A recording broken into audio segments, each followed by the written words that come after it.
आप देख रहे हैं जी सलाम, मैं हूं इमरान खान। जी हां, अजीम इत्तेहाद बनाने की बात हो रही है 2019 में, खास तौर से बीजेपी के खिलाफ और सीधे तौर पर अगर हम देखें तो नरेंद्र मोदी के खिलाफ, वजीर आजम के खिलाफ। लेकिन यह अजीम इत्तेहाद वाकई क्या अजीम है? ये गठबंधन क्या वाकई महागठबंधन बन पाएगा? लेकिन इसके बनने से पहले ही, इसके तैयार होने से पहले ही, इसके जुटने से पहले ही कहीं ना कहीं इसमें खिंचाव आने लगता है, इसमें दरारें दिखने लगती हैं और वक्त वक्त पर ऐसा देखा जाता रहा है। तो बहुत सारे सवाल खड़े होते हैं। मायावती का बयान हो, फिर अखिलेश के जरिए डैमेज कंट्रोल करने की कोशिश हो, या इस इत्तेहाद के और भी लोग हों, सीटों के बंटवारे को लेकर के कांग्रेस पर दबाव बनाने की कोशिश हो, ये तमाम वो बातें हैं जिन पर चर्चा होना जरूरी है।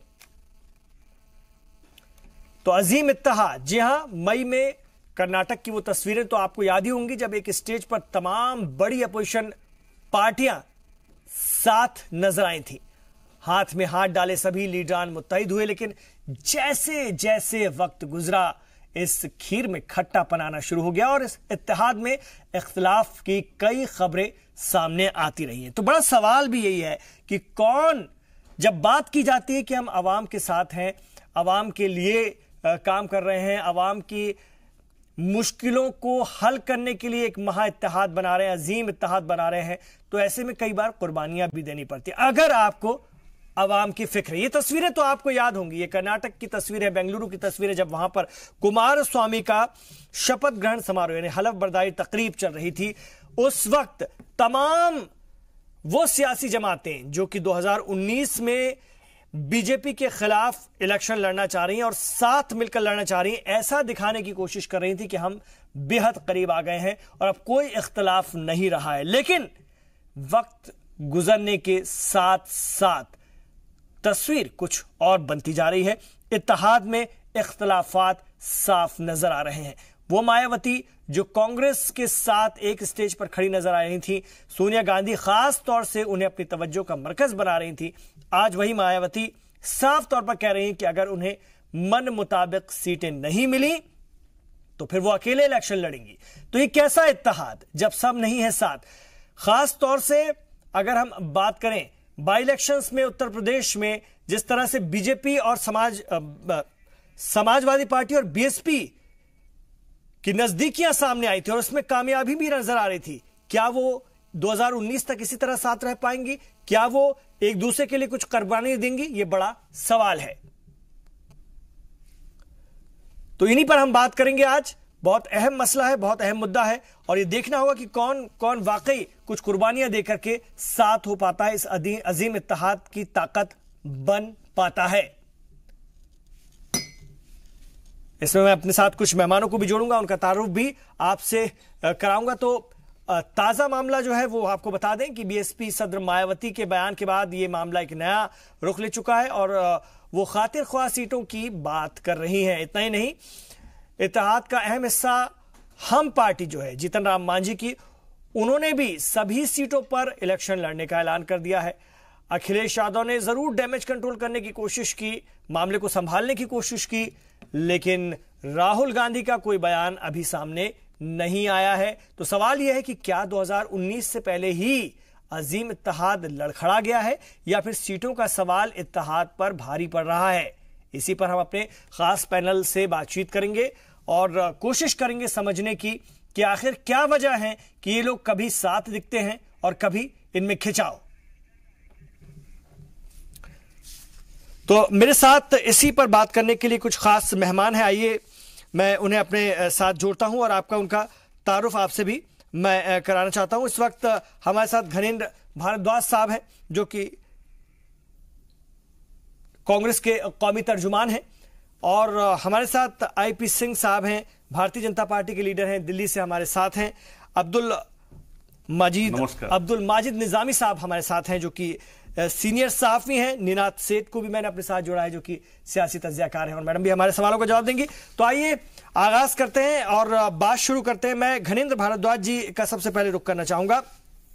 घनेंद्र जी, मायावती साफ तौर पर कह रही है, एक तस्वीर हमें दिखती है कर्नाटक में स्टेज पर जहां सोनिया गांधी, राहुल गांधी उन्हें बेहद तवज्जो देते नजर आ रहे हैं। ऐसा लग रहा है कि एक अजीम इत्तेहाद में एक अहम पार्टी होगी और मायावती को ये लोग साथ लेकर चलेंगे। मायावती को साथ लेकर चलने का मतलब दलित वोट बैंक को बड़े पैमाने पर अपने पाले में करने की कोशिश होगी इस अजीम इत्तेहाद के तहत बीजेपी से मुकाबला करने के लिए। आज वही मायावती कहती हैं कि हमारी अगर नहीं सुनी गई तो फिर हम सोचेंगे। ये कैसा अजीम इत्तेहाद है, ये कैसा आप लोगों का समन्वय है?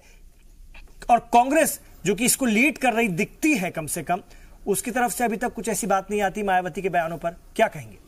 देखिए इमरान जी, जैसे मायावती जी ने अपने कंसर्न रखे उसके तुरंत बाद अखिलेश यादव जी का एक बयान आया है। उन्होंने बोला है कि जो भी होगा हम कॉम्प्रोमाइज करने के लिए तैयार है और सेक्रीफाइस करने के लिए भी तैयार है। तो उत्तर प्रदेश में 80 लोकसभा सीटों पे गठबंधन हो रहा है, बातचीत चल रही है। अभी धीरे धीरे आपके सामने पूरा शेप आ जाएगा कि किस तरीके से हम लोग चुनाव लड़ने जा रहे हैं। लेकिन ये तय है कि हम लोग मिलकर चुनाव लड़ेंगे, मजबूती से चुनाव लड़ेंगे और उत्तर प्रदेश की 80 में से सारी 80 सीटें महागठबंधन जीतेगा। और भारतीय जनता पार्टी ने जिस तरीके से लोगों से चीटिंग करी, जिस तरीके से लोगों से भारतीय जनता पार्टी ने जो वायदे करे थे 2014 में, लेकिन कांग्रेस को लेकर कितनी सख्त है ये पार्टी, ये तो दिख रहा है, इनके बयानों से दिख रहा है। और आप कह रहे हैं कि हम जीत लेंगे, हम मिलकर लड़ेंगे। मायावती जी कहते हैं कांग्रेस को सबसे ज्यादा टारगेट करते हैं और दबाव बनाने की कोशिश करते हैं। मायावती जी का कोई ऐसा बयान नहीं है जो उन्होंने कांग्रेस के खिलाफ दिया। मायावती जी ने अपना एक कंसर्न रखा, उस कंसर्न पे अखिलेश यादव जी ने जवाब दिया है और हम तमाम लोग मायावती जी और अखिलेश जी के साथ हैं और हम लोग मिलकर चुनाव लड़ेंगे। हमने रामपुर में चुनाव लड़ा, हमने कैराना में चुनाव लड़ा। रामपुर और कैराना में क्या हाल हुआ भारतीय जनता पार्टी का, वो सबके सामने है। अब वही हाल भारतीय जनता पार्टी का पूरे देश में होने जा रहा है। 2014 में बहुत बड़े बड़े वायदे करे थे, आज डिलीवरी के नाम पे सरकार पूरी तरह से फेल हुई है। आज चाहे एम्प्लॉयमेंट की बात हो, चाहे आप इकोनॉमी की हालत देखो, चाहे आप विमेन सिक्योरिटी की बात देखो, तमाम जो बातें भारतीय जनता पार्टी ने करी थी कि हम करप्शन कम करेंगे, आज क्या करप्शन का क्या हाल है आपके सामने है कि करप्शन इस सरकार में बढ़ा है और बढ़ा ही नहीं, बहुत तेजी से बढ़ा है। 60 इज्जत बख्श सीटों का मामला कहां से आ गया, ये भी बताइए जरा। मैं वही कह रहा हूं इमरान जी, अभी सब बातें चर्चाएं चल रही हैं, चर्चाएं कोई फाइनल नहीं हुई। और जब भी डेमोक्रेसी में एक चीज है कि जब डेमोक्रेसी में आप लोग बैठते हो तो डिस्कशंस होती हैं, डिस्कशंस में बातें निकलती हैं और हर पॉलिटिकल पार्टी को अपनी बात रखने का अधिकार है। हर पॉलिटिकल पार्टी चाहती है कि मुझे ज्यादा से ज्यादा हिस्सेदारी मिले, लेकिन वो सब चीजें बैठ के तय हो जाएंगी। ये तय है कि भारतीय जनता पार्टी जो दुष्प्रचार कर रही है कि इस तरीके से महागठबंधन नहीं बन पाएगा, शेप नहीं हो पाएगा, ये भारतीय जनता पार्टी का एक खराब सपना है। और हम लोग लेकिन वक्त बहुत ज्यादा नहीं, उत्तर प्रदेश में नहीं, वक्त बहुत ज्यादा नहीं हाँ। है और इतने लोगों को साथ जोड़कर जब चलना होगा तो तैयारी मजबूत होनी चाहिए, पहले से होनी चाहिए। ऐसा नहीं लगता कि बहुत देरी हो रही है? इमरान जी, अभी आप देखिए 4 दिन पहले भारत बंद करा था, उस भारत बंद को कांग्रेस ने कॉल करा था और 21 पॉलिटिकल पार्टीज ने उसमें पार्टिसिपेट करा था। ममता बनर्जी नहीं थी उसमें। ममता बनर्जी ने अपने स्टेट में करा था, इंक्लूडिंग कम्युनिस्ट और जो हमारे साथ यूपीए में अलायंस में नहीं थे, वो भी पॉलिटिकल पार्टीज ने आके हमें समर्थन करा था। आज देश की हालत क्या, आज देश में भारतीय जनता पार्टी से लोग दुखी है। आज महंगाई की हालत क्या, आप देखिए ना, 92 रुपए लीटर पेट्रोल पहुंच गया, 78 रुपए डीजल पहुंच गया। आज इकोनॉमी की हालत देखिए, मार्केट गिर रही है। आज आप जीडीपी की हालत देखिए, आज आप रुपए की हालत देखिए। मतलब देश में हो क्या रहा है, ये तो मतलब देश के लोगों को समझ में नहीं आ रहा कि जिन लोगों देश के लोगों से बहुत बड़े बड़े वायदे करे थे कि हम आएंगे महंगाई कम करेंगे, हम आएंगे किसानों की आय डबल करेंगे, हम आएंगे महिलाओं को सुरक्षा देंगे, हम आएंगे नौजवानों को रोजगार देंगे, हम आएंगे अच्छे दिन लाएंगे। आज अच्छे दिन के नाम पे जिस तरीके से लोग अच्छे दिन आए, लेकिन किन लोगों के, अमित शाह के आए, जय शाह के आए, अरुण जेटली के आए, समझ रहा हूं, विजय माल्या के, समझ रहा हूं, तमाम लोगों के आए। कांग्रेस, लेकिन देश अगर का जो गरीब आदमी तो फिर कांग्रेस को समझाना पड़ेगा, इन लोगों अपने इत्तेहादियों को साथ लेकर चलना पड़ेगा या इत्तेहादियों को कम से कम ये समझाना पड़ेगा कि अभी ऐसे बयान ना दे। अगर आप जो बात करें कि बैठेंगे, बात करेंगे, बात चल रही है, लेकिन फिर वो मीडिया में, ठीक है, अगर बात चल रही है तो फिर वो मीडिया में आकर के बार बार जो बातें करते हैं, मैं इस पर लौटूंगा आपके पास। आईपी सिंह साहब, कैसे देखते हैं आप इस महागठबंधन को? आप लोगों के खिलाफ एक बड़ा इत्तेहाद तैयार हो रहा है, लेकिन बीच बीच में जो बयानबाजियां हैं, कैसे देखेंगे? देखिए, ये भानुमति का जो कुनबा, कहीं का रोड़ा कहीं का पत्थर और जोड़ने का जो प्रयास हो रहा है, ये कतई सफल होने वाला नहीं है। दूसरा कि मायावती राजनीति में बिल्कुल अविश्वसनीय पर्सनालिटी रही हैं। मायावती जी को वो दिन मुझे याद है जब मायावती जी को उत्तर प्रदेश के गेस्ट हाउस के अंदर समाजवादी पार्टी उनकी हत्या कर देना चाहती थी। पंडित अटल बिहारी वाजपेयी ने उन्हें एक पर्सनालिटी बनाया, उन्हें पहली बार मुख्यमंत्री बनाया, दूसरी बार बनाया, तीसरी बार बनाया। उसके बाद भी देखा जाए तो देश की संसद में मायावती अटल जी से कहती हैं कि हम आपको मदद करेंगे और हाउस पे जाकर सरकार गिरा देती है पंडित जी की। तो जो विश्वसनीयता है, जो साख है, विश्वसनीयता है, वो मायावती जी की बिल्कुल नहीं है। और वाइबिलिटी अगर राजनीति की देखी जाए तो ये वही मायावती है जो मेजॉरिटी की सरकार बनाती है। लेकिन जब 2014 का चुनाव होता है और वो सबसे ज्यादा मुस्लिम प्रत्याशी लड़ाती हैं, जमानत जब्त हो जाती है, 0 पर आउट होने का काम किया। और मान्यवर काशीराम ने जिस मेहनत के साथ बहुजन समाजवादी पार्टी को खड़ा किया था, बुरे से बुरे दिन में भी 40 से ज्यादा सीटें बहुजन समाजवादी पार्टी जीती थी। पहली बार 17-18 सीटों पर मायावती सिमट गई। मायावती की उम्र 65 साल से ऊपर है। मायावती को कहीं न कहीं घबराहट है। लेकिन मुझे कांग्रेस का जवाब देना, 1 मिनट और लूंगा। 12 लाख करोड़ के घपले घोटाले करने वाली, और एक घपले घोटाले भारतीय जनता पार्टी ने नहीं ढूंढा, ये घपले घोटाले देश की जो सर्वोच्च अदालत है, एक एक करके कांग्रेस के जो कैबिनेट मिनिस्टर थे, सलाखों के पीछे गए। इन्होंने पाताल को लूटा, इन्होंने आसमान को लूटा, इन्होंने धरती को लूटा। कुछ भी बंद में कुछ भी सब छोड़ा नहीं है। आप लोगों के खिलाफ माहौल बन रहा है, सब आपके खिलाफ साथ में आ रहे हैं। भारत बंद हुआ और अरे भाई, और यही वो ताकत है जो आप लोगों को 2019 में सबक सिखाएगी। भारत बंद हुआ, कांग्रेस के दफ्तर में भारत बंद हुआ, सीपीआई-एमएल के दफ्तर बंद हुए, या समाजवादी पार्टी 500 करोड़ रुपए का राफेल का जो हेलीकॉप्टर है वो आपने 1600 करोड़ रुपए में क्यों खरीदा? हम कब से आपसे जवाब मांग रहे, संसद में भी मांग रहे थे, संसद के बाहर भी मांग रहे थे। ये देश आज जानना चाहता है, पूछना चाहता है, जो चोरी कर रहा होता है, हेलीकॉप्टर 1600 करोड़ रुपए में क्यों लिया गया? क्यों अनिल अंबानी की कंपनी जिसका कोई एक्सपीरियंस नहीं है हेलीकॉप्टर बनाने में, क्यों उसको आपने टेंडर दिया? और वो अनिल अंबानी जिसकी कंपनी 45,000 करोड़ रुपए के कर्ज में डूबी हुई है, क्यों उसको कॉन्ट्रैक्ट दिया गया? हम तो छोटे छोटे सवाल हैं, हम तो ये सवाल पूछना चाह रहे हैं कि अरुण जेटली ने नीरव मोदी को बाहर क्यों भिजवाया? अरुण जेटली ने विजय माल्या को क्यों तैयार दिया? लेकिन विजय माल्या ठीक है, ठीक है, इस देश में बिल्कुल हमारा मुद्दा मेरा सवाल अब्दुल माजिद निजामी साहब से। निजामी साहब, मेरा सवाल आपसे ही है।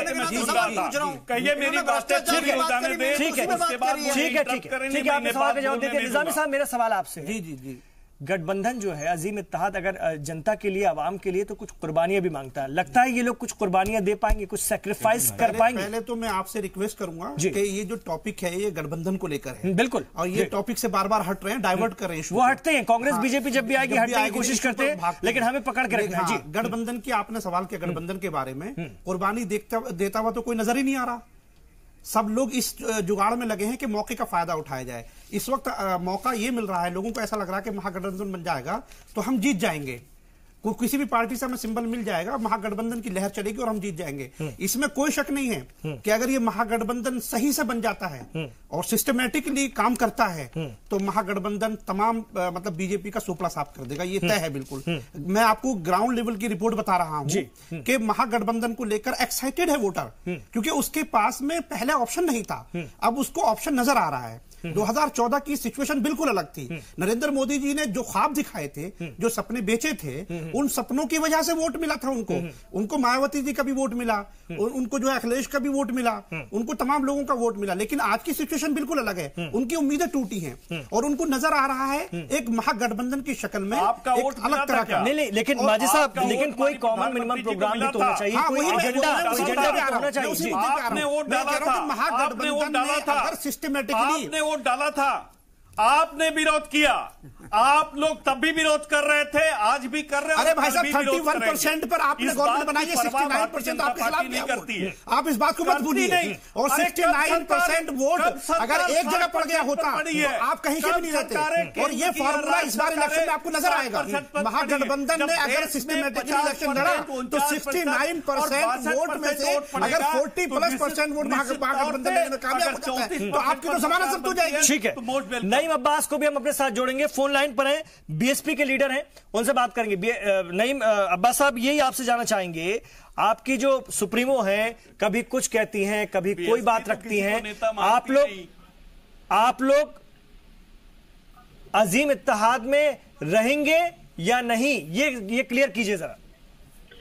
इमरान भाई, मैं पहले ये क्लियर कर देता हूँ जी, कि माननीय बहन कुमारी मायावती ने शुरू से ही एक ही स्टैंड रखा है कि उन्होंने ये कहा है कि जो भी गठबंधन हमारा होगा, सम्मानजनक सीटें हमें मिलेगी तो हम गठबंधन में रहेंगे। और कहीं भी एक बात में एक बार भी बहन जी ने ये नहीं कहा कि गठबंधन से हम बाहर जा रहे हैं या गठबंधन से हम अलग हो रहे हैं, किसी भी जगह नहीं कहा गया है। लेकिन बार बार अगर हमें अलग तरीके से बार बार दिखाया जाएगा तो उससे कोई ये चीजें क्लियर नहीं होनी कि बार बार कि हम लेकिन अगर आप लोग बार बार जो है पलटते दिखेंगे, पीछे हटते दिखेंगे या ऐसी बातें करेंगे तो बीएसपी का तो बीजेपी का तो फायदा ले जाती है। नहीं, देखिए बीजेपी का क्या फायदा जा रहा है, बीजेपी को कोई फायदा होने नहीं जा रहा। बीजेपी की तो बौखलाहट आप देख ही रहे हैं किस तरीके से सामने दिखाई दे रही है। और जिस तरीके से बीजेपी के लोगों ने वादे किए थे, प्रधानमंत्री मोदी जी ने वादे किए थे, योगी आदित्यनाथ ने वादे किए थे, वो वादे तो बिल्कुल फेल हो गए। और सरकार जो है किस तरीके से फेल होती दिखाई दे रही है, सबको पता लग रहा है। और आप जो है जो गठबंधन की बात हो रही है, गठबंधन तो देखिए आज शाम में 1-2 दिन में क्लियर हो जाएगा, गठबंधन होने जा रहा है। तो गठबंधन हो जाएगा, गठबंधन में कोई दिक्कत आने वाली नहीं है। तो फिर ये मतलब ये दबाव बनाने की हिकमत अमली है। आप कह रहे हैं गठबंधन होगा, लेकिन ये दबाव बनाने की हिकमत अमली है। देखिए इमरान भाई, माननीय बहन कुमारी मायावती बीएसपी की राष्ट्रीय अध्यक्ष हैं और आपको मालूम है 3रे नंबर की राष्ट्रीय पार्टी हमारी है। हमारी पार्टी का वजूद बहुत बड़ा है, आप भी जानते हैं, 3री पार्टी हमारी है। और इस वजह से देखा जाए तो हमारा हक, लेकिन पिछले पार्लियामानी इंतखाब में आप लोगों को जो नुकसान हुआ है वो भी दुनिया देख रही है। चुनाव लड़े जी। दूसरी चीज मैं आपसे बता, आज आप लोगों को भी दूसरों की जरूरत है, आज आप लोगों को भी दूसरों की जरूरत है, तो कई बार कुछ सैक्रिफाइस करने पड़ते हैं। मेरा सवाल यह कि मायावती कुर्बानी करेंगी, क्योंकि हमने देखा है कि वो अपने हिसाब से चलती हैं। ऐसे में सबके साथ चलने में बहुत सारी चीजों को छोड़ना भी पड़ता है। मेरा सवाल है, कुछ चीजें छोड़ेंगी मायावती?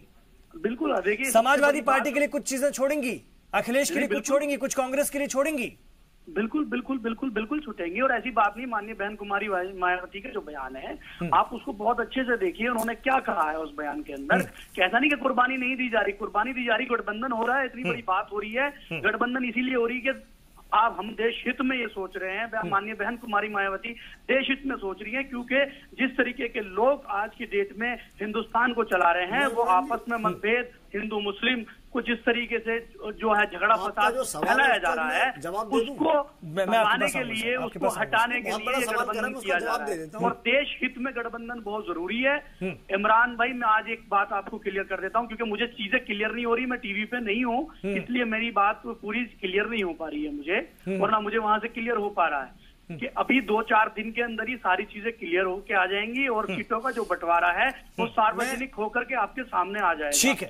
जब आप देखिएगा बीजेपी की जो बौखलाहट है वो अभी से जो है परेशान है। ठीक है, अमर सिंह के दिलवा देते हैं उल्टा सीधा, कभी ये शिवपाल जी के पास चले जाते हैं, कभी कहीं चले जाते हैं, इसलिए ये बहुत परेशान है। इनकी परेशानियों की सारी जो जितनी भी परेशानी है वो दूर हो जाएंगी, जल्द से जल्द ही इनका साफ होने जा रहा है। लेकिन इमरान भाई से सवाल कीजिए कि क्या इन नाजुक हालत में इनका ये स्टेटमेंट गठबंधन को नुकसान नहीं देगा? वो दे रहा है, वही तो मसला है। क्या चुप नहीं रह सकते? इमरान भाई, मैंने सुन लिया है, जो इनका बात के जवाब दे रहा हूँ कि यहाँ नहीं है, अभी 3 राज्यों में और भी चुनाव होने हैं, मध्य प्रदेश में भी होने हैं, राजस्थान में भी होने हैं, और भी जगह चुनाव होने हैं, उनके लिए भी तो बात हो रही है। जरूरी थोड़े है कि अभी सारी जगह, तो हमें तो बात करनी पड़ेगी। जब तक बात नहीं करेंगे चीजें क्लियर कैसे होंगी, सीटों का बंटवारा कैसे होगा?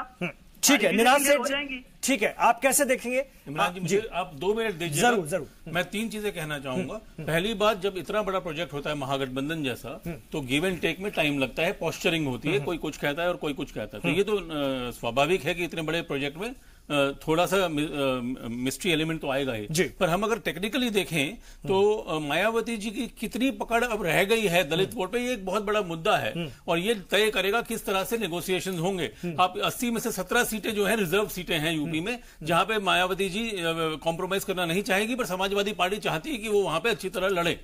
उसके वेस्टर्न यूपी में भी उनका कितना पकड़ है उस पर भी क्वेश्चन मार्क है। कहने का मतलब यह है कि बीजेपी को फायदा यह मिलेगा कि पब्लिक परसेप्शन मैटर करता है। कई बार फैक्ट्स परसेप्शन जरूरी नहीं होता। पब्लिक सोचेगी कि यहाँ तो महागठबंधन होने से पहले ही इतने डिफरेंसेस हो रहे हैं, तो बाद में क्या होगा। दूसरी बात, हम ये ना भूले कि भारत की पॉलिटिक्स में जब भी महागठबंधन हुए वो पोस्ट पोल अलायंस हुए हैं, प्री पोल अलायंस बहुत रेयरली हुए हैं इंडियन पॉलिटिक्स में। तीसरी बात कि ये कहना कि बीजेपी एक डिक्लाइन में है, अगर आप एक के बाद एक अगर डिक्लाइन में होती तो स्टेट इलेक्शन जीतती ना, बेंगलोर में भी सबसे बड़ी पार्टी उभर के आती ना। मुझको लगता है कि जो लीडरशिप है वो जरा यहाँ के हमारे स्पोक्समैन मित्रों से थोड़ी सी ज्यादा कॉन्फिडेंट है, और वो जानती है कि कितना बड़ी चुनौती प्रधानमंत्री मोदी उन्हें दे रहे हैं। पर हम ये ना भूले कि मेरे ख्याल से मिसेस गांधी के बाद पहली बार एक direct connection of the voter with the prime minister है। इसको अंडर एस्टिमेट करना खतरनाक भी होगा और मेरे ख्याल से फुलिश भी होगा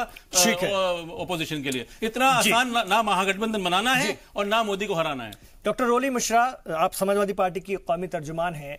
समाजवादी पार्टी और बीएसपी अभी साथ नजर आती हैं, कुछ कामयाबी भी उन्हें मिलती दिखती है, लेकिन प्रैक्टिकली जमीन पर क्या यह मुमकिन है कि दोनों कदम से कदम मिला करके 2019 के आम इंतखाबात में साथ में उतर जाएं?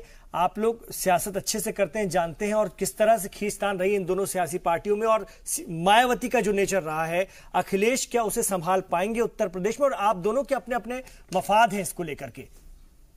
देखिए, मैंने बड़े धैर्य और इत्मीनान से सभी को सुना है, तो मैं चाहती हूँ कि आप सब मुझे भी सुने। पहली चीज तो जो कल आदरणीय बहन मायावती जी का बयान आया, वो बयान उन्होंने अपने लिए बोला कि उनको गठबंधन के वो साथ हैं और वो सम्मानजनक सीटें चाहती हैं। तो हम लोग उनके उस बयान का स्वागत करते हैं।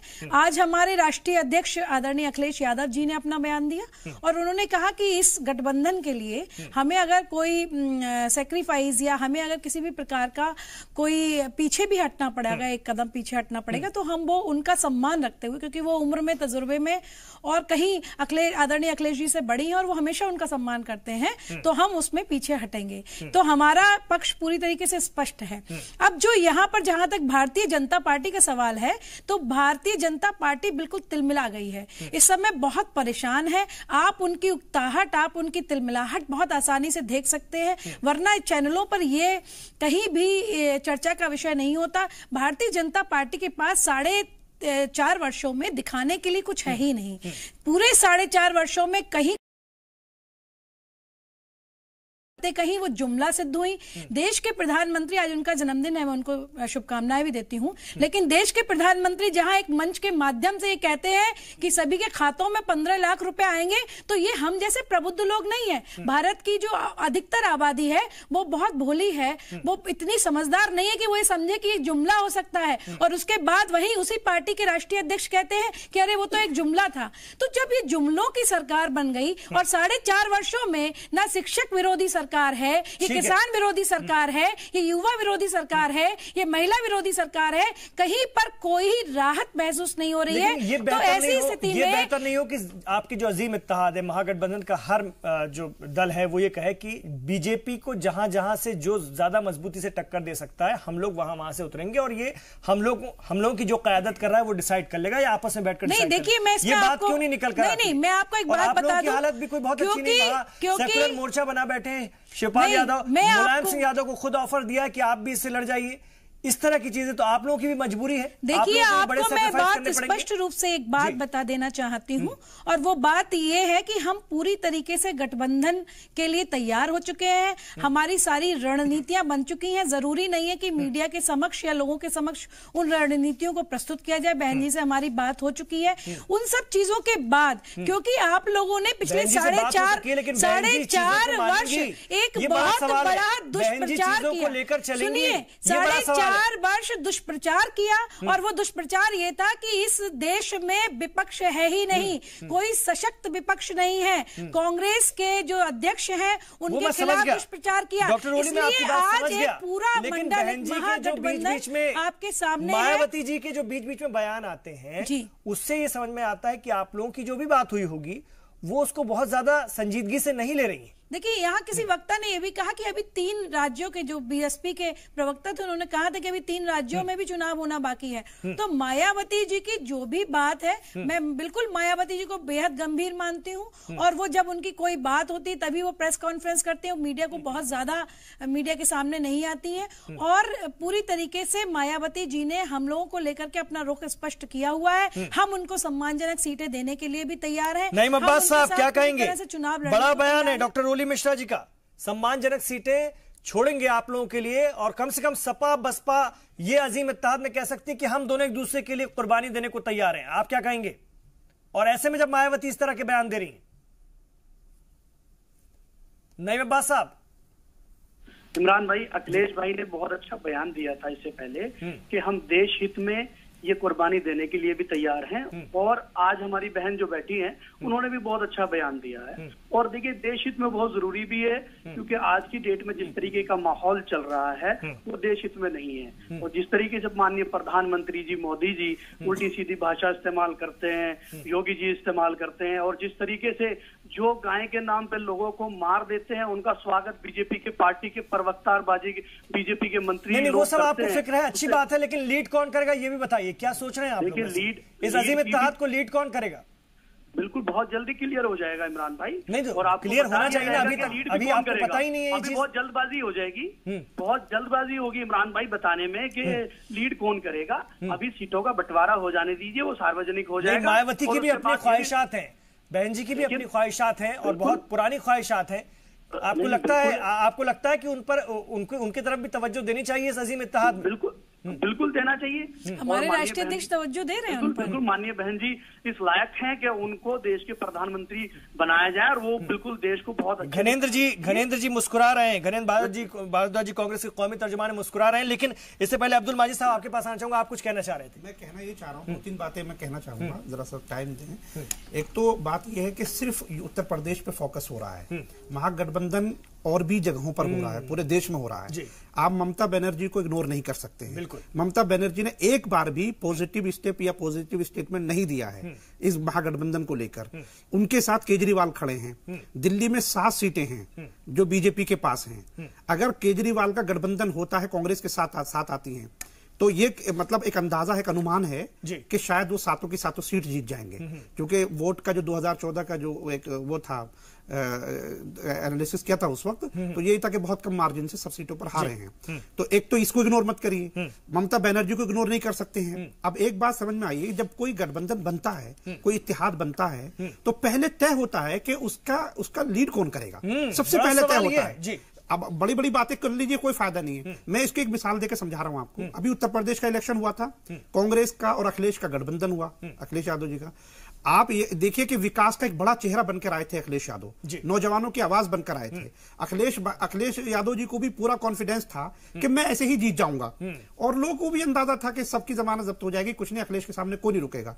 कांग्रेस ने भी सोचा कि इनके साथ इत्तेहाद हो जाए, अच्छी बात थी, लेकिन वो इत्तेहाद मैच्योर नहीं हो पाया था। लास्ट मोमेंट तक आपको बता रहा हूं मैं, वोटिंग के दिन तक भी लखनऊ में वोटिंग हो रही है, और कांग्रेस का कैंडिडेट भी एक सीट पर लड़ रहा है, अखिलेश का भी सपा का भी कैंडिडेट उसी सीट पर लड़ रहा है, और दोनों ने एक बड़ी मतलब एक लार्ज नंबर्स के वोट्स लिए हैं, दोनों ने बराबर फाइट की, और बीजेपी की जीत रहे। ऐसी बहुत सारी सीटों पे हुआ है, तो आप ये फायदा ले जाती है, आप बीजेपी को ऑब्वियसली से फायदा हो जाए। अब मैं इसमें एक बात और कहूंगा इमरान भाई, कि आप ये देखिए कि जब पूरी तरह से मोदी जी की लहर चल रही थी 2014 में, जो कि अब बिल्कुल भी नहीं है उतनी, मतलब है लेकिन अब उतनी नहीं है बिल्कुल भी, क्योंकि वो तो बिल्कुल समझ लीजिए पिक टाइम था एनडीए का और मोदी जी के नाम पर, लेकिन उस वक्त भी ये 31% लेकर आए। लेकिन मैं ये कहना चाह रहा हूं कि 69% वोट आपने सिर्फ अब मिसमैनेजमेंट की वजह से अपना बखेर दिया। ये देखने वाली बात है। आज भी उसी जगह पर खड़े हैं और वही नुकसान कराने की कोशिश, उसी जगह पर आज भी खड़े हैं। इस पर हम और बात करते हैं सर, एक छोटे से वक्फे के बाद फिर मैं निनाद जी की तरफ चलूंगा, मैं मैडम की तरफ चलूंगा, डॉक्टर ओली की तरफ चलूंगा, और भी बहुत सारी हम बातें करेंगे। और घनेंद्र जी जो मुस्कुरा रहे हैं, जैसी क़यादत की बात होती है, कांग्रेस को यह लगता है कि हम, इसके अलावा और कोई नहीं, तो बाकी लोगों की क्या इच्छा है, क्या उम्मीदें हैं, इसको भी तो समझना पड़ेगा। कांग्रेस कहां सैक्रिफाइस करेगी, ये भी देखने वाली बात है, ये भी हम पूछने समझने की कोशिश करेंगे। इत्तेहाद में इख्तिलाफात, जी हां, हम बात कर रहे हैं 2019 के लिए बनने जा रहे, जैसा कि कहा जाता है, अभी तय नहीं है अजीम इत्तेहाद की, लेकिन क्या दरारें इसमें आना शुरू हो गई? मई में कर्नाटक की वो तस्वीरें सभी को याद हैं, जब सभी एक स्टेज पर थे, बड़ी अपोजिशन पार्टियां एक साथ नजर आई थी, हाथ में हाथ डाले सभी लीडरान मुत्तहिद हुए। लेकिन जैसे जैसे वक्त गुजर रहा है, ये खीर खट्टी होती जा रही है। इत्तेहाद में इख्तलाफात की कई खबरें सामने आ रही है। अब ताजा मामला बीएसपी सदर मायावती का है। उनके बयान के बाद शुरू हो गया है। वो खातिर खास सीटों की मांग कर रही है, यानी सम्मानजनक सीटें देंगे तो हम बढ़ेंगे और नहीं तो नहीं। उनके मूड के बारे में सबको पता है। इतना ही नहीं, इत्तेहाद का अहम हिस्सा जो मांझी हैं, जीतन राम मांझी, वो भी कह रहे हैं कि हम सभी सीटों पर लड़ेंगे। तो ऐसे और बहुत सी छोटी सियासी जमातें हैं जो कि देख रही हैं कि हमें कितना क्या मिलेगा। अखिलेश यादव थोड़ा संजीदगी दिखाते हैं, डैमेज को कंट्रोल करने की कोशिश करते हैं। उनकी तर्जमान भी अभी कह रही थी कि सैक्रिफाइस हम लोग कर लेंगे अपनी तरफ से, वो उनकी जरूरत भी है, करना ही पड़ेगा, नहीं तो बड़ा नुकसान हो जाएगा। लेकिन राहुल गांधी का कोई बयान नहीं आ रहा है। हम जब बात करते हैं कि कौन लीड करेगा, कांग्रेस क्या ये तय कर चुकी है, तो घनेन जी कहते हैं कि हाँ, कांग्रेस तो पहले ही कह चुकी है कि हम भी ऐसा कोई जरूरी नहीं कि लीड करें। तो बहुत सारे सैक्रिफाइस सबको करने पड़ेंगे, लेकिन खुलकर सबको तय करके एक एजेंडा रखना पड़ेगा। तो सवाल यह है कि क्या 2019 से पहले ये अजीम इत्तेहाद लड़खड़ा रहा है? ये एक बड़ा सवाल है। इस पर एक रिपोर्ट पहले देखिए, उसके बाद हम आगे बात और करते हैं इसी मुद्दे पर।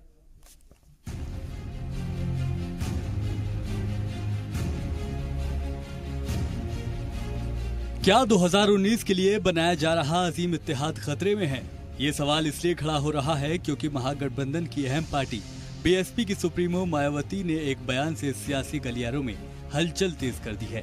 और ये बयान आया भी ऐसे वक्त पर है जब इत्तेहाद से जुड़ने का दावा करने वाली पार्टियां बीजेपी के खिलाफ हिकमत अमली तैयार करने में तेजी लाई हैं। इस बीच मायावती का ये बयान कहीं परेशानी का सबब ना बन जाए। पहले आपको सुनवाते हैं मायावती ने क्या कुछ कहा। हमारी पार्टी कोई गठबंधन के खिलाफ नहीं है, समझौते के खिलाफ नहीं है, लेकिन इस संबंध में भी हमारी पार्टी का शुरू से ये क्लियर कट स्टैंड रहा है कि हमारी पार्टी किसी भी पार्टी के साथ किसी भी चुनाव में तभी कोई चुनावी समझौता व गठबंधन आदि करेगी जब हमारी पार्टी को समझौते व गठबंधन में सम्मानजनक सीटें मिलती हैं, वरना फिर हमारी पार्टी अकेले ही चुनाव लड़ना ज्यादा बेहतर समझती है। जी हाँ, मायावती ने वाजे कर दिया है कि वो इत्तेहाद के खिलाफ नहीं है, लेकिन इत्तेहाद तभी होगा जब उन्हें खातिर ख्वाह सीटें मिलेंगी। हालांकि उन्होंने ये नहीं बताया कि इन सीटों की गिनती क्या होगी। हालांकि मायावती के इस बयान के बाद समाजवादी पार्टी के सदर अखिलेश यादव ने बात को थोड़ा संभालने की कोशिश की है। उन्होंने कहा कि हमारा एजेंडा मुल्क को बचाना है, उसके लिए इत्तेहाद करेंगे, चाहे हमें 2 कदम पीछे क्यों ना हटना पड़े। देश में बदलाव हो, क्योंकि लोग नोटबंदी से परेशान हुए, जीएसटी से परेशान हुए, बेरोजगारी बड़े पैमाने पर है, उद्योग कारखाने बंद हो गए। और मैं आपसे कहना चाहता हूं, देश बहुत सी चीजों में पीछे है। महंगाई कितनी बढ़ रही है बताइए, डीजल पेट्रोल बढ़ता चला जा रहा है।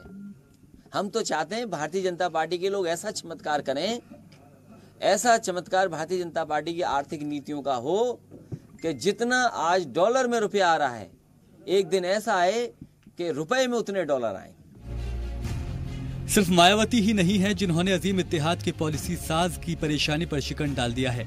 बिहार के साबिक वजीर आला और हिंदुस्तानी अवामी मोर्चा के सदर जीतन राम मांझी ने भी 2019 के लिए सभी 40 सीटों पर तैयारी करने का दावा किया है।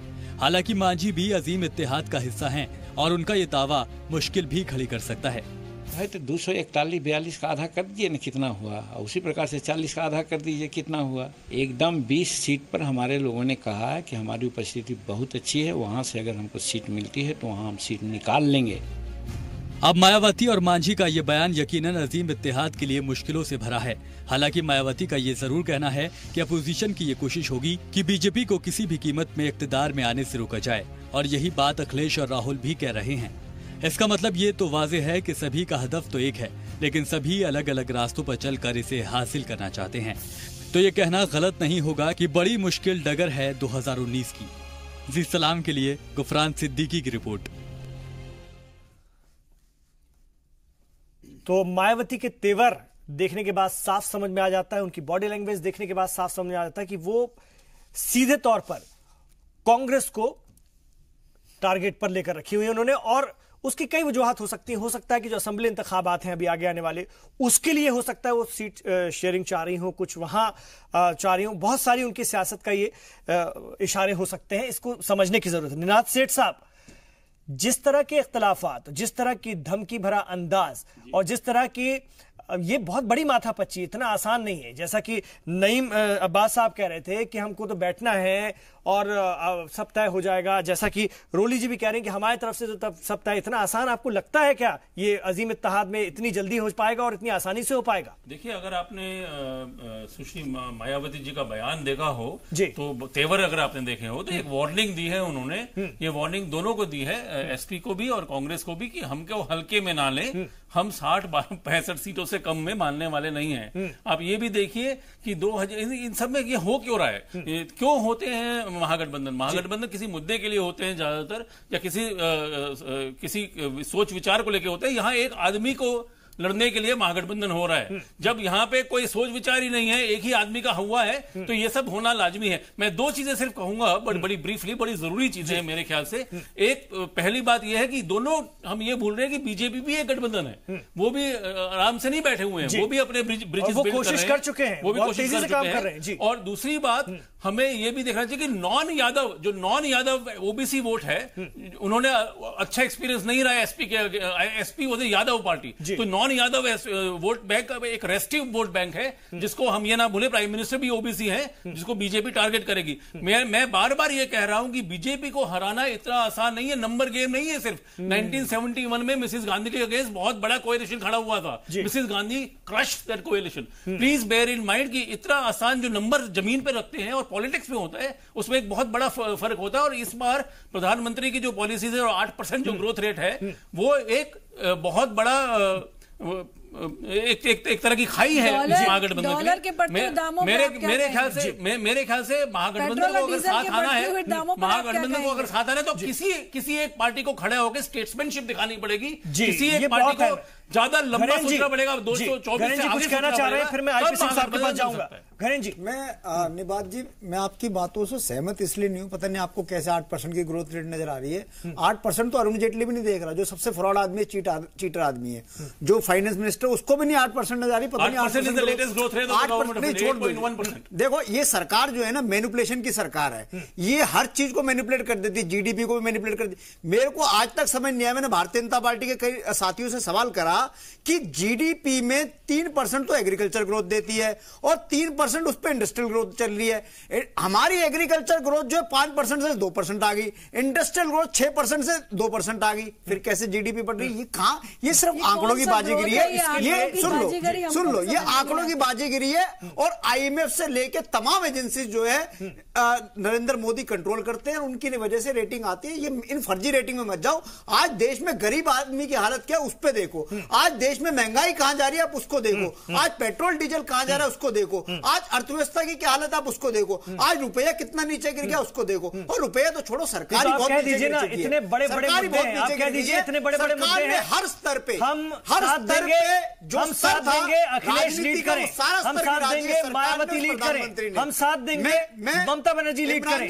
कहिए ना। मैं कह रहा हूं, सुन लो, मैं कह रहा हूं, आपने दो बातें करी। एक तो आपने बोला मायावती जी कैसे सेक्रीफाइस करेगी। मायावती जी के सेक्रीफाइस की बताता हूं। मायावती जी ने गोरखपुर और फूलपुर में अपना कैंडिडेट ने लड़वाया, उन्होंने एसपी का कैंडिडेट लड़वाया। उसके बाद कैराना में आरएलडी लड़वाया और रामपुर में एसपी लड़वाया। ये मायावती जी का सेक्रीफाइस था। मायावती जी ने कभी, क्योंकि मायावती जी का, और चाहे समाजवादी पार्टी हो चाहे कांग्रेस हो, तमाम जितनी भी सेकुलर माइंडेड पार्टीज हैं, इन्होंने बोला था एक व्यक्ति, हमारी व्यक्ति के खिलाफ लड़ाई नहीं है, हमारी लड़ाई उस विचारधारा के खिलाफ है जो इस देश को तोड़ना चाहती है। तो उस विचारधारा के लिए तो आप लोगों को एक कॉमन मिनिमम प्रोग्राम बनाकर एक होना पड़ेगा। हमारी लड़ाई इन काले अंग्रेजों से ठीक है, जो देश को तोड़ना चाहते हैं। कॉमन मिनिमम प्रोग्राम चाहिए सर, उसके लिए हमारी एक एजेंडा चाहिए। मैं वही कह रहा हूँ,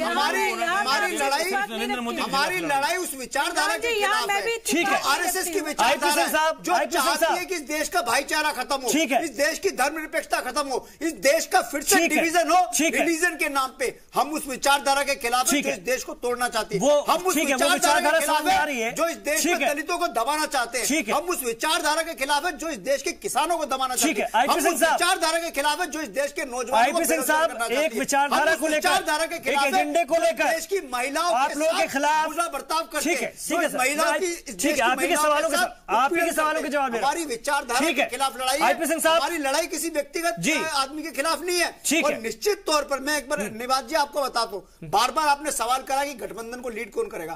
गठबंधन को लीड निश्चित तौर पर क्योंकि कांग्रेस करेगी। हम नेशनल पार्टी, हमारी एग्जिस्टेंस है कश्मीर से कन्याकुमारी तक है। लेकिन मैं एक चीज बता दूं, मैं एक चीज और बता रहा हूं, यहां इख्तिलाफात सामने आ गए। मैं वही बता रहा हूं, यही इख्तिलाफात सामने। मेरी पूरी बात कंप्लीट नहीं हुई ना, मेरी पूरी बात कंप्लीट नहीं। मैंने ये कहा है, अरे निवास जी सुन लो, मैंने ये कहा है कि जहां जहां जिन जिन स्टेटों पे जो हमारी पार्टी के अलायंस मजबूत हैं, हम उन अलायंस के साथ जाएंगे, वहां अलायंस मजबूती से लड़ेंगे। जहां हम मजबूत हैं वहां हम मजबूती से चुनाव लड़ेंगे।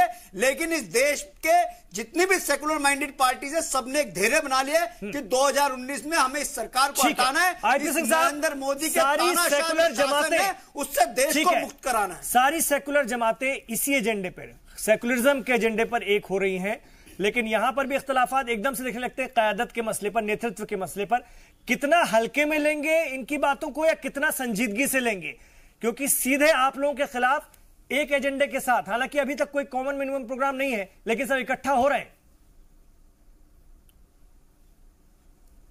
देखिए, इमरान साहब बहुत देर बाद मेरे पास आए और मैं सबको सुनता रहा। मैं नहीं चाहूंगा कि कोई मुझे इंटरप्ट करे, मेरी बात पूरी होनी चाहिए। जो कांग्रेस के जो मोहतरमा बोल रहे हैं, उन्हें मैं ये बताना चाहता हूं कि बाबा साहब भीमराव अंबेडकर को भारत रत्न क्यों नहीं दिया? वो जो पंच तीर्थ स्थल है, आज भारतीय जनता पार्टी को क्यों याद आया? क्यों नहीं उन्हें याद आया? और सबसे अहम बात जो मैं देश की जनता को, दुनिया को जी सलाम के माध्यम से बताना चाहता हूं, मायावती जी कभी कोई उपचुनाव नहीं लड़ती हैं। लेकिन सवाल एक खड़ा होता है कि जो राजनैतिक रूप से मिट गया हो, आखिर इतनी अहमियत श्री अखिलेश यादव या तमाम राजनीतिक दल क्यों देते हैं? 2014 में मायावती जी, फिर रिपीट करूंगा, शून्य पर आउट हो गई। और 2017 के चुनाव में जो अखिलेश जी जीते, वो 3 गुना सीट अखिलेश जी की है। और अखिलेश जी की पार्टी समाजवादी पार्टी और बहुजन समाजवादी पार्टी 6 महीने पहले बुआ और बबुआ इस तरह के तमाम बातें चर्चा में रहती थी। दोनों एक दूसरे को जान से मार देने की धमकी देते थे, दोनों के खिलाफ मुकदमे चलते थे। स्टेट गेस्ट हाउस कांड सबको याद है। और समाजवादी पार्टी आज इतनी मीठी है, उनके जो भी वक्ता मीठी बात बोलते हैं। सवाल ये खड़ा होता है कि इस लोकसभा चुनाव के बाद इन्हें चुप कराइए, अराजकता न फैलाएं। इनसे कहिए अराजकता न फैलाएं। जब ये बोल रही थी, ये मैडम बोल रही थी, मैं सुन रहा था, इनसे कहिए चुप रहे, कहिए तमीज से बात, तमीज से इन्हें चुप कराइए। मैडम चुप रहिए। मैडम शोर मत बचाइए, सभ्यता का परिचय दीजिए। मैडम सभ्यता का परिचय दीजिए। सभ्यता का परिचय दीजिए। अराजकता मत फैलाइए, न्यूसेंस डोंट क्रिएट।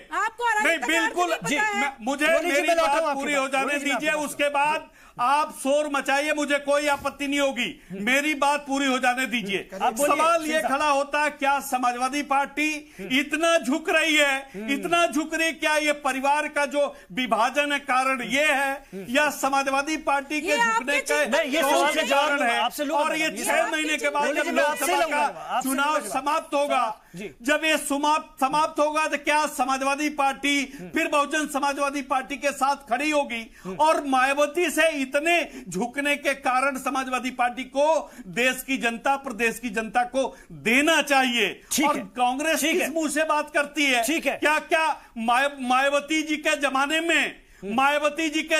में जो NRHM घोटाला हुआ, क्या मायावती को जेल भिजवाने के लिए राहुल गांधी, सोनिया गांधी ने कोई कसर छोड़ी? क्या कोई कसर छोड़ा था?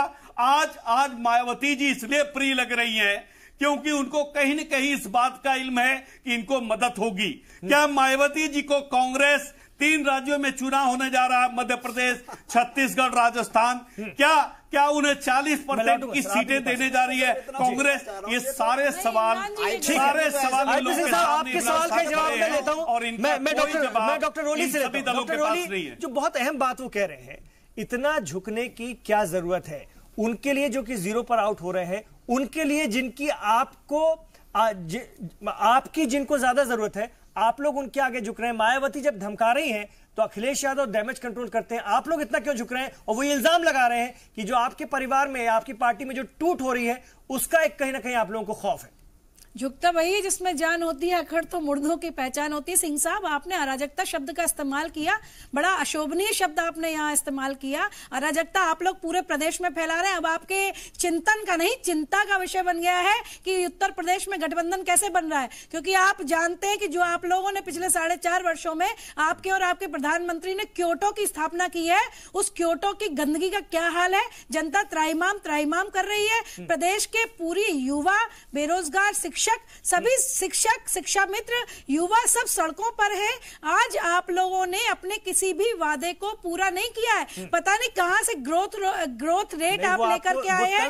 ग्रोथ रेट जनता नहीं समझती। दुश्मन सिंह साहब, ग्रोथ रेट जनता, इमरान जी, ग्रोथ रेट जनता नहीं समझती है। जनता क्यों झुक रहे हैं? जनता, मैं बता रही हूँ, ग्रोथ रेट जनता नहीं समझती है। जनता सिर्फ समझती है कि जब वो 1 लीटर डीजल पड़वाने जाती है और जो 40 रुपए, 50 रुपए, 60 रुपए डीजल से होता हुआ आप जो 70-80 आप कहां रेट ले जा रहे हैं? आप किस तरीके से रुपया गिर रहा है, किस तरह से महंगाई है। आपके जमाने में महंगाई डाइन थी, और जब अब आज आपकी सरकार है, जब कांग्रेस की सरकार थी तो आप कहते थे महंगाई डाइन है, और आज आपकी मौसी हो गई है महंगाई, जिसको कि आप गले लगा करके बैठे। किस तरह की शर्मिंदगी के साथ आप यहाँ पर बैठकर जवाब देते हैं, ये भी बड़ी बात है। आपके पास तो 6 महीने बचे हैं, अगर हो सके तो इस भारत की जनता के लिए कुछ कर जाइए, जिससे जब आप चले जाएंगे तो जनता कम से कम एक बार आपको याद करे। और दूसरी बात यह है कि जो झुकने की आप बात कर रहे हैं, आप बार हमारे राष्ट्रीय अध्यक्ष जी कहते हैं कि मायावती जी हमारे लिए सम्मानित हैं, और उनके सम्मान की रक्षा के लिए अगर किसी सीटों पर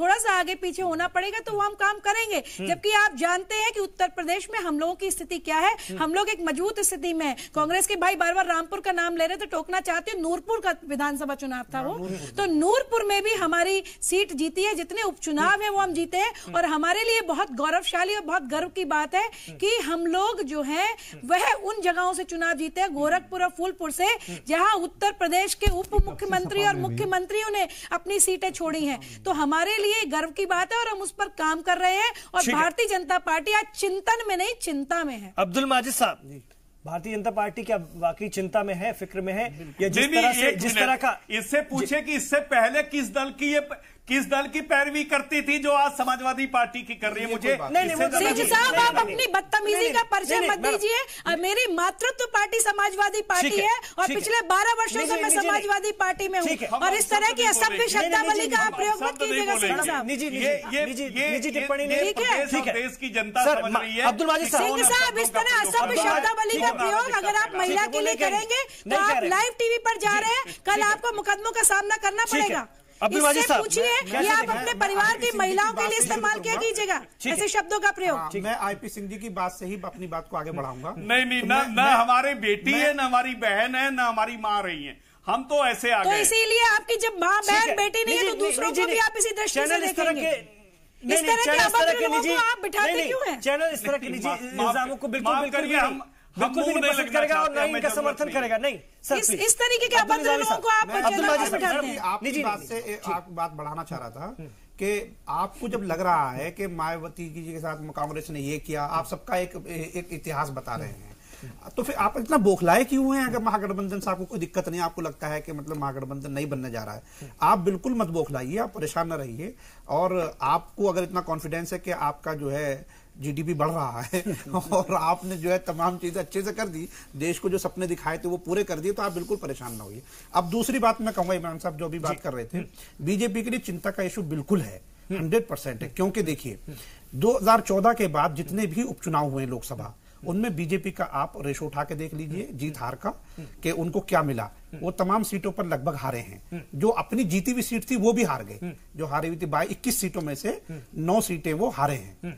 तो इसलिए मेरा कहने का मतलब ये है कि बीजेपी के लिए चिंता का इशू। दूसरी, गठबंधन की जो एक बड़ी बात है वो ये है कि उत्तर प्रदेश, बिहार और ये अपना वेस्ट बंगाल, ये तीनों स्टेट्स ऐसे हैं जहां बीजेपी के खिलाफ एक बड़ा माहौल बना हुआ है और इस बात को बीजेपी महसूस कर रही है कि, लेकिन वो सोच रही है कि इसको हम कैसे कंट्रोल करें। उसके पास एक ही तरीका बचता है और वो तरीका है कि महागठबंधन के जो अलायंस हैं जो हो रहा है उसको हम ना होने दें, उसको तोड़ दें। चाहे उसका इतिहास याद दिला के तोड़ें, चाहे हम पैसे से, चाहे हम अपनी सरकारी एजेंसियों का इस्तेमाल करें या कुछ और करें। मतलब ये कि इस अलायंस को ना बनने दें, चूंकि अलायंस बनेगा तो रिजल्ट वही निकलेगा जो अभी बिहार में निकला था। नीतीश कुमार का, लालू का और कांग्रेस का अलायंस हुआ, नीतीश की सरकार बन गई। ऐसे ही अगर उत्तर प्रदेश में अभी अलायंस होगा या जैसे हुआ उपचुनाव में, तो आपने रिजल्ट देख लिया उपचुनाव के, कितने साफ सुथरे तरीके से वो इलेक्शन जीत गए। बीजेपी अच्छी तरह से जानती है हम कितनी भी ताकत लगा लें, जो वोट हमने 2014 में हासिल कर लिया वो अब हासिल नहीं कर पाएंगे।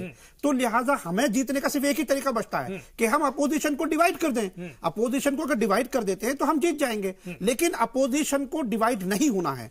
और अपोजिशन को डिवाइड होने से बचाना कांग्रेस की बड़ी जिम्मेदारी है। लेकिन मैं इसमें एक बात, इमरान भाई, एक मिनट, मैं ये कहूंगा कि इसमें जो सबसे अच्छा जो रोल प्ले कर रहे हैं इस वक्त वो अखिलेश यादव जी कर रहे हैं। उन्होंने जब भी कभी गठबंधन पर बातचीत की है, उन्होंने आगे बढ़ के यही कहा कि मैं किसी भी कुर्बानी देने को तैयार हूं। वो ज्यादा संजीदा लगते हैं कई बार अपने बयानों से। हालांकि राहुल गांधी जी ने भी स्टेटमेंट दिया था कि प्रधानमंत्री की कोई बात ही नहीं, सब लोग मिलकर तय कर लेंगे और मैं इसको छोड़ने के लिए तैयार हूं, मुझे कोई इसकी वो नहीं है। तो ये भी उनका बड़ा स्टेटमेंट था। लेकिन चूंकि कांग्रेस एक सबसे बड़ी नेशनल पार्टी है, अपोजिशन में सबसे बड़ी नेशनल पार्टी है, इसलिए कहीं ना कहीं कांग्रेस का यह हक तो बनता है कि वो अपना प्रधानमंत्री चाहे। लेकिन मेरे ख्याल से कांग्रेस पूरे देश में भी लड़ेगी ना। हाँ, पूरे देश में लड़ेगी, सिर्फ यूपी और ये नहीं है। और कांग्रेस का ही गठबंधन होना है, जिससे भी होना है, तमाम स्टेट्स में कांग्रेस से ही होना है। तो मैं ये कहना चाहूंगा इसमें इमरान भाई कि इसमें कांग्रेस चूंकि बड़ी पार्टी है तो कांग्रेस को भी इग्नोर ना करें गठबंधन। और राहुल गांधी जी को चाहिए कि चूंकि इस वक्त थोड़ा सा बैकफुट पर है कांग्रेस, क्योंकि एक बात नोट कर ली इमरान भाई, एक बात नोट करके रखें, एंटी इनकम्बेंसी और एंटी कांग्रेस की वजह से ही ये जितने भी दल पैदा हुए हैं उसी की वजह से हुए हैं। बिल्कुल, तो कांग्रेस को ये भी नहीं भूलना चाहिए। तो कहीं ना कहीं कांग्रेस अपनी इस बात से थोड़ा सा पीछे हटे। बिल्कुल, रीजनल पार्टी को अहमियत दें। गणेश जी मेरे पास 1 मिनट है, बस ये मुझे बता दीजिए कि कांग्रेस कितनी संजीदगी से लेगी, कांग्रेस कितनी संजीदगी से लेगी इस इत्तेहाद। हमने कर्नाटका में 37 सीटों वाले जेडीएस की सरकार बनाई थी, हमारे पास 67 सीटें थी, 37 सीटों वालों का बहुत अच्छा बनाया। ठीक है, हमें सेक्रीफाइस करना आता है। और राहुल जी ने भी बार बार कहा है कि हमें इस तानाशाही सरकार को और जिस तरीके से ये सरकार देश को नुकसान कर रही है, सरकार को उठाने के लिए कोई भी कदम उठाना पड़े, कोई भी सेक्रीफाइस करना पड़े, हम बड़े से बड़े सेक्रीफाइस के लिए तैयार हैं। लेकिन 2019 में सरकार को हमें हटाना है, डॉक्टर इस सरकार को चलता करना इसके लिए बहुत जरूरी है। अगर पैसे की जरूरत थी जी, पैसे डॉक्टर ओली आधा मिनट में अपनी बात रखिए, फिर मैं निनाद जी के पास फाइनल कमेंट लेने आऊंगा। कांग्रेस ने जो है गठबंधन की सरकार पूरी चर्चा के बाद निचोड़ क्या ऐसा लगता है कि समाजवादी पार्टी ज्यादा समझदारी से इस इत्तेहाद में अभी चल रही है, आप लोग दूसरों से क्या उम्मीद रखेंगे? देखिए, आप हमारी मजबूती की स्थिति भी जानते हैं और जनता के सामने, क्योंकि हमने विकास की बात रख करके हमने 2017 का चुनाव लड़ा था और ये हम इस चीज को भी हमने महसूस किया कि पूरा 2017 का चुनाव जो था विधानसभा का, वो जातिगत समीकरणों के आधार पर पूरा बदल दिया भारतीय जनता पार्टी ने और हम अपने विकास का एजेंडा रखते रहे। आज भी हमारा विकास का एजेंडा जो है जीवित है और हमने बार बार, हमारे जो राष्ट्रीय अध्यक्ष श्री अखिलेश यादव जी है, उनकी सौम्यता के आप लोग यहाँ पर चर्चा भी कर रहे थे कि वो बार बार ये कह रहे हैं कि क्योंकि मैं सबसे उम्र में छोटा हूं राहुल जी से भी और मायावती जी से भी, तो जहां तक जो भी बात है इस गठबंधन में, मैं सबसे पीछे खड़े होकर के आप लोगों का सहयोग और साथ देने को तैयार। ठीक है, मैं निनाद जी फाइनल कमेंट आपका बहुत कम लफ्जों में मैं खत्म कर रहा हूं। देखिए, महागठबंधन के सामने एक चैलेंज ये है कि क्या कांग्रेस धुरी बन पाएगी। 44 एमपी हैं अभी सिटिंग एमपी, क्या उसमें से 44 से 44 वापस आएंगे या उसमें से कम होंगे और कहीं और से आएंगे? तो क्या इतने आ पाएंगे कि जो कम होंगे उनको वो कर पाए? अगर धुरी ही नहीं बन पाएगी कांग्रेस, नंबर गेम है। At the end of the day यहाँ बैठ के 22 एमपी की सीट कोई पता ही नहीं। आपको इस बात का वायदा करता हूँ, सबसे बड़ी 282 वाली पार्टी जो है 28 में नजर आती है, आपको दिखाई दे देगी। बहुत इस शुक्रिया, बात का वायदा मैं आपसे करता हूँ, 282 वाले लोग 28 में आ जाएंगे। बहुत बहुत शुक्रिया। तो अब देखना ही होगा कि कौन कितनी समझदारी ईमानदारी बहुत से धन्यवाद। इस महाइत्तेहाद को आगे लेकर जाता है, आगे बढ़ता है, और कौन कितनी बड़ी कुर्बानी करता है, यह भी देखने वाली बात होगी इस महागठबंधन को बचाने के लिए और कामयाबी पाने के लिए। आप देखते रहिए जी सलाम।